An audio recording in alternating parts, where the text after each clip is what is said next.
If you were asked to share your personal faith statement in one or two sentences, what would your statement be? What is it about your faith that grounds you, that guides you, and carries you forward day by day? I'd love to hear your faith statements, so I hope that you will share them with me.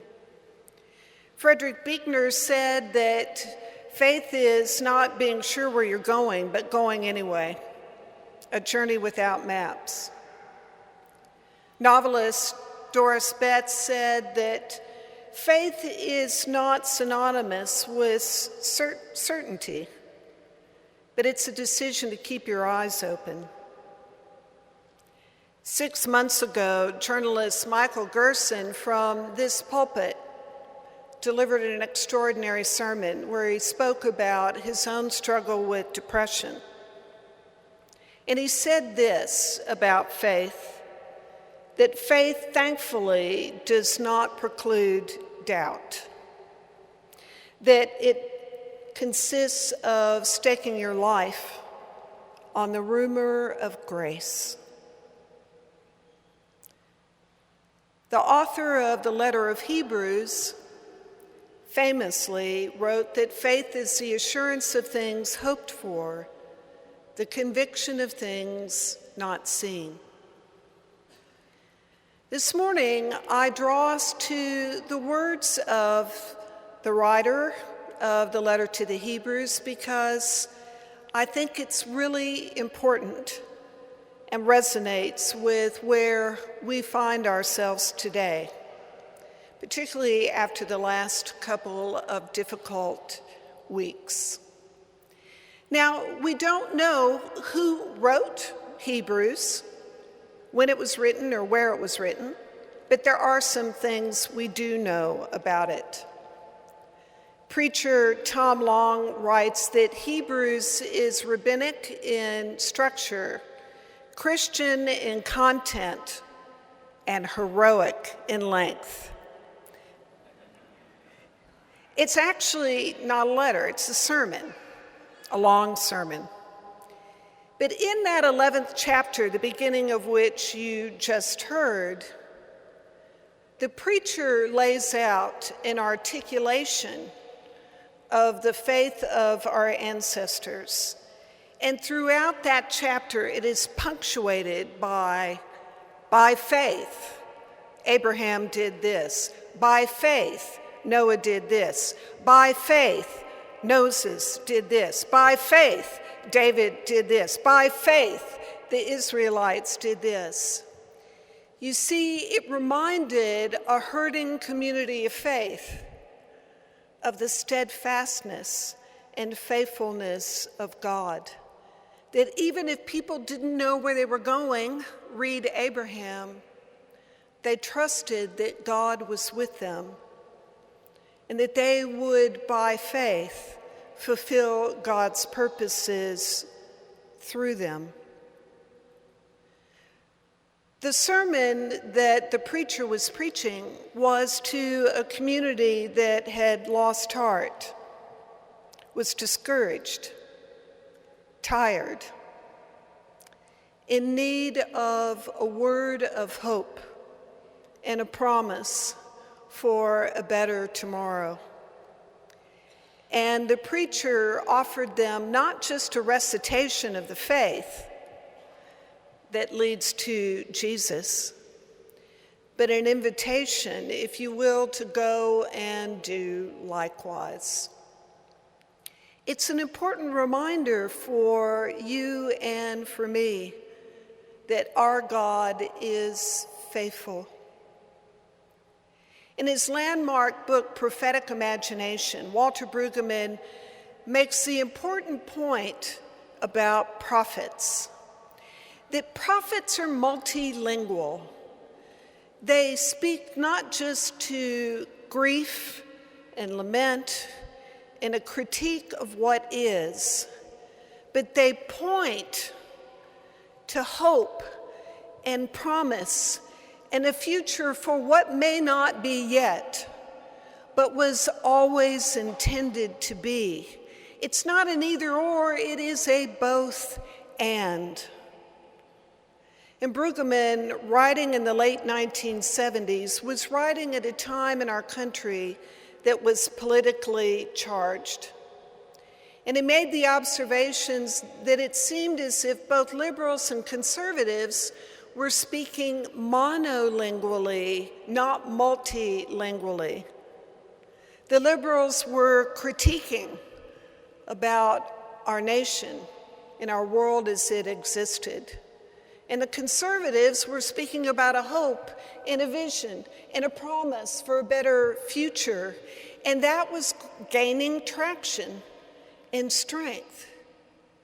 Brueggemann reminds all of us that we are called to speak multilingually. Yes, acknowledging what is, but lifting up what was always intended, but is not yet.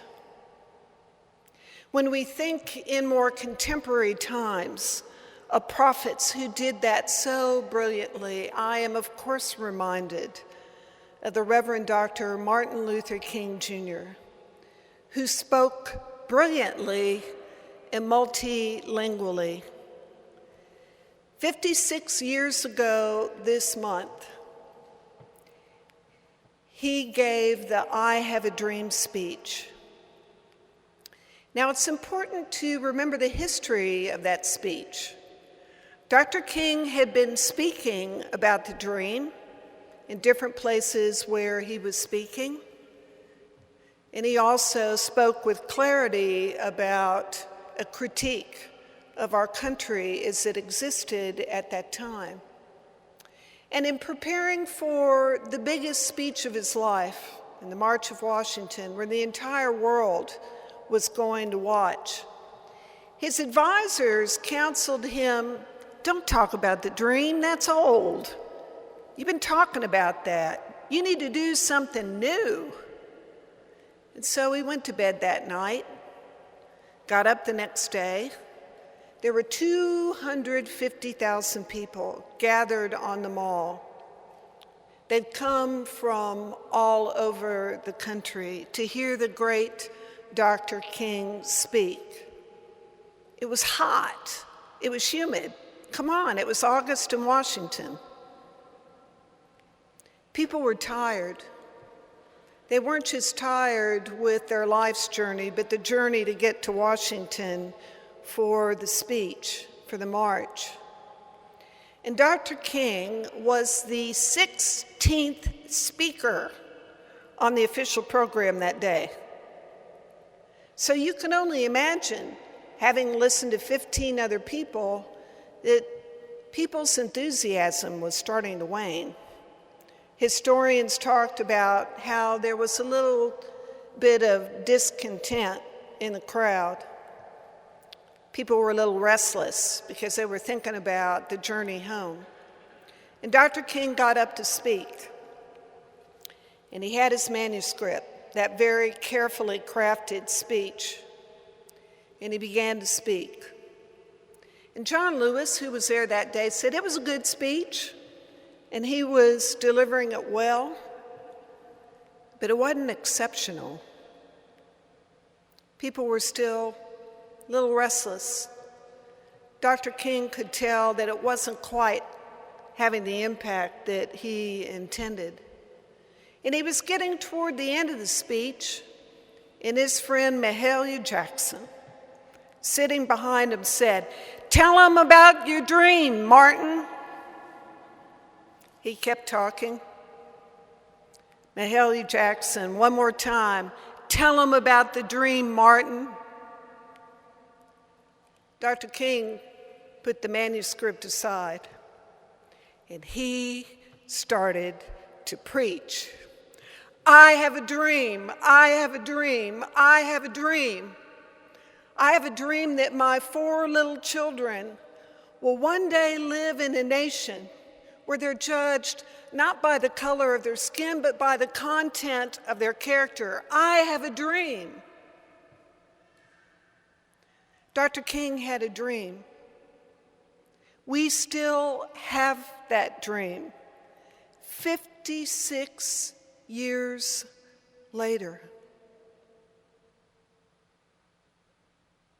We have a dream that's not yet been fulfilled. It is not a reality in our time.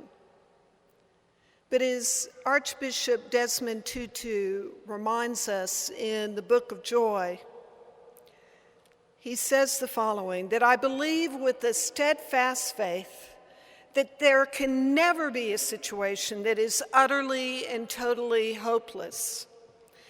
To choose hope is to step firmly forward into the howling wind, bearing one's chest to the elements, knowing that in time the storm will pass. We are people of hope